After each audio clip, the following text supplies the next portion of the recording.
చేయాలనుకున్నానో అది మ్యాక్సిమం చేశాను అని గర్వంగా చెప్పగలను.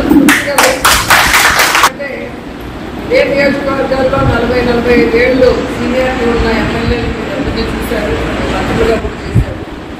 కానీ నాకు ఇచ్చిన 5 సంవత్సరాల కాలంలో 5 మండలాలు 2 మున్సిపాలిటీల్లో ప్రజలు ఏం కోరుకున్నారో మేజర్గా అన్నీ కూడా పూర్తి చేసి ఓపెన్ చేయడం అనేది చాలా హ్యాపీగా అనిపించింది. ఇది ఒకటే కొంచెం లేట్ అయింది, ఎలక్షన్ కౌంటింగ్ తర్వాత వచ్చింది. కానీ నేను ఏ రోజు కూడా కులాలని చూడలేదు, కులాలకి మతాలకి అతీతంగానే పనిచేశాను. వలసలు వచ్చినప్పుడు నన్ను అడిగినప్పుడు వలస భవనం, అలాగే స్టాచ్యూ, అలాగే ఒక కళ్యాణ మండపం అడగడం జరిగింది. సో దాంట్లో 2 దాదాపుగా చేసి ఇచ్చాము. ఒకటి ఖచ్చితంగా భగవంతుడు మళ్ళీ ఆశీర్వదిస్తాడు, అది కూడా చేసి. అలాగే ముస్లిమ్స్ కోసం షాదీ మహల్ ఈ రాష్ట్రంలోనే ఏ నియోజకవర్గంలో లేనటువంటి విధంగా అద్భుతంగా పుత్తూరులో నియోజకవర్గంలో కట్టడం జరిగింది. అలాగే పార్కులు కట్టించడం జరిగింది. అలాగే మీరు చూస్తే ఎలక్ట్రిక్ క్రిమినేషన్ది గౌరవంగా చనిపోయిన వాళ్ళకి అంత్యక్రియలు చేసేది నగరి పుత్తూరులో మనం చేయించడం జరిగింది.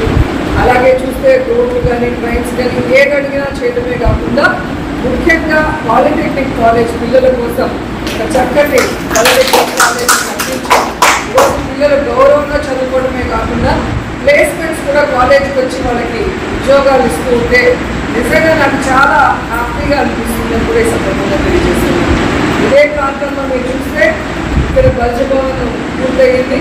దగ్గరలోనే మన ముదిలేయర్స్ కోసము టీటీడీ నుంచి అది వైఎస్ఆర్ కళ్యాణ మండపం కూడా కట్టించడం జరిగింది. సో అలాగే అర్బన్ హెల్త్ సెంటర్ కట్టించడం జరిగింది. సో మున్సిపల్ ఆఫీస్ కట్టించాం. అట్లా ఒక ప్రాంతానికి అంటే ఒక మండలానికి లేదా ఒక మున్సిపాలిటీకి ప్రజలందరికీ ఏం అవసరం అది అన్ని కులాల వాళ్ళు వెళ్ళే ప్లేస్ కాబట్టి దాంట్లో మనం ఏం చేయగలం అనేది 5 సంవత్సరాల్లో 2 సంవత్సరాలు కోవిడ్లో పోయినా కూడా ఆ టైంలో కూడా సర్వీస్ చేశాము. మిగతా టైంలో డెవలప్మెంట్ కూడా చేసి ఇచ్చామని కూడా గర్వంగా చెప్పగలం.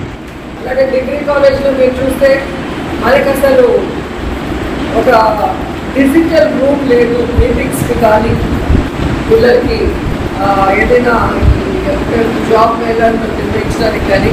సో టెక్నికల్గా మనకి ఒక పెద్ద రూమ్ ఆల్ ఫెసిలిటీస్తో కావాలి అంటే చారిటబుల్ ట్రస్ట్ ద్వారా రోజా చారిటబుల్ ట్రస్ట్ ద్వారా అది కూడా ఎలక్షన్స్ ముందే పూర్తి చేసేయడం జరిగింది. అలాగే పుత్తూరు కోర్టులో రోడ్డు లేక బతుకులుగా ఉంటే రోజా చారిటబుల్ ట్రస్ట్ ద్వారా తార్ రోడ్డు కూడా వేయించడం. ఇలా ప్రజలు ఏదొచ్చి నన్ను కోరినా చేసుకోవాల్సిన బాధ్యత అంటే కుటుంబ పెద్దగా ఎమ్మెల్యే అంటే నేను కుటుంబ పెద్ద. సో ఇక్కడ పార్టీలు కులాలు మతాలు ఎలక్షన్ తర్వాత ఏమీ ఉండవు, అందరూ మన వాళ్ళే అనుకున్నాను కాబట్టి ఇవన్నీ చేయగలిగాను. సో ఒక సునామీ లాగా జరిగిపోయింది.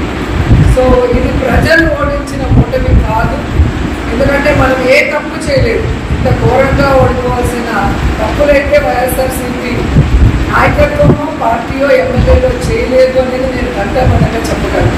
ఏం జరిగింది అనేది ఈ రోజు కాకపోతే ఏదో ఒక రోజు బయటగానే వస్తుంది, ఆ రోజు కూడా ప్రజలు తెలుసుకుంటారు. కానీ ఖచ్చితంగా వైఎస్ఆర్ కాంగ్రెస్ పార్టీ మేము ఎమ్మెల్యేలుగా వర్క్ చేసినప్పుడే కాదు, ఇప్పుడు ప్రతిపక్షంలో కూడా మీకు అందుబాటులో ఉంటామని ఏదైతే మాట ఇచ్చామో ఆ మాట ప్రకారం ఇక్కడే ఉంటాము, మీ అందరికీ అందుబాటులో ఉంటాము. మిమ్మల్ని మా కుటుంబ సభ్యులుగానే మేము సో ఈరోజు నన్ను గుర్తుపెట్టుకొని నేను భూమి పూజ చేసిన ఈ బిల్డింగ్లో ఒకసారి అడుగుపెట్టి దీపం వెలిగించమని చెప్పి కోరినందుకు సోదరులందరికీ కూడా కృతజ్ఞతలు తెలియజేసుకుంటున్నాను. సో మీ సోదరిగా ఎప్పుడు మీకు ఏ అవసరం ఉన్నా నేను చేయగలిగింది 100% చేసి ఇస్తానని కూడా ఈ సందర్భంగా తెలియజేసుకుంటూ